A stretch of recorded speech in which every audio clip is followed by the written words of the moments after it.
Parenting का जो सबसे इम्पोर्टेंट पॉइंट एक पेट लाने से पहले हाउस की प्रिपरेशन है।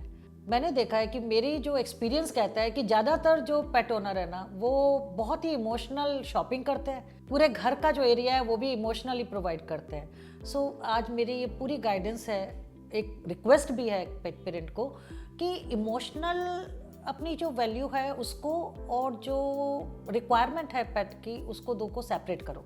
अब रिक्वायरमेंट क्या है? सबसे पहली रिक्वायरमेंट, जो आप पेट लाने से पहले जो भी ब्रीड आप सेलेक्ट कर रहे हैं, जो भी एज सेलेक्ट कर रहे हैं, उसके अकॉर्डिंग अपने घर में एक जोन तैयार करना चाहिए जो कि पपी सेफ हो, उसको खुला घूमने को भी मिले, लेकिन एटलीस्ट ऐसी जगह ना हो जहाँ पे कि आपकी एब्सेंस में वो कुछ भी उठा के खा ले या आपको पता ही नहीं कि वो क्या कर रहा है। सेकेंड इंपॉर्टेंट चीज़, उसका फीडिंग जोन, उसका water zone well in approach होना चाहिए।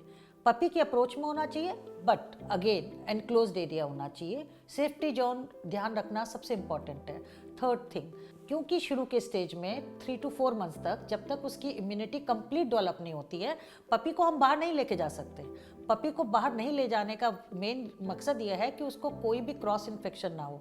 ऐसे एक टाइम में आपको उसका पी एंड पू एरिया भी डेजिग्नेट करना चाहिए। अगर आप ये सब बातें पहले से ही करके रखेंगे तो आपका पूरा घर, जिससे आप परेशान होते हैं, सॉइल होने से बच जाएगा। सेकेंडली, आप जो परेशान होते हैं कि पपी ने सब कुछ च्यू कर लिया, आपका फर्नीचर भी, आपके कर्टन भी, आपके कपड़े भी, ये सब क्या है? सब बचेगा। थर्ड थिंग, आप सोचते हैं कि एक बच्चा आप ले आए, छोटा सा बच्चा है, 1 किलो का, 600 ग्राम का, एडल्ट होने पे जो उसका वेट आना है 10 केजी, 20 केजी, जो भी आना है, एक बड़ा सा बर्तन खरीद लिया, नहीं। पपी का जो फीडिंग बर्तन है या जो पानी पीने का बर्तन है, वो पपी से अडल्ट होने में हो सकता है आपको 2 या 3 बार चेंज करना पड़े। ऑल डिपेंड्स अपॉन कि आप कौन सी ब्रीड का पपी ले रहे हैं। पपी का जो बर्तन का साइज़ है वो इतना अप्रोप्रिएट होना चाहिए कि ना तो ऐसा हो कि पपी उसमें घुस जाए और ना इतना छोटा हो कि वो ढंग से खा ना सके, या जो खाना आपने दिया है वो बाहर स्पिल हो।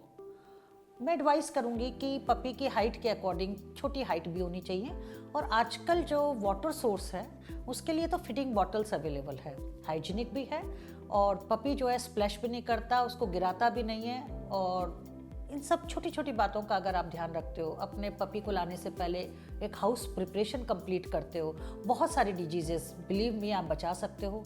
इन सब की गाइडेंस अगेन मैं रिक्वेस्ट करूँगी, किसी भी अपने पास के प्रोफेशनल वेट से ज़रूर लें।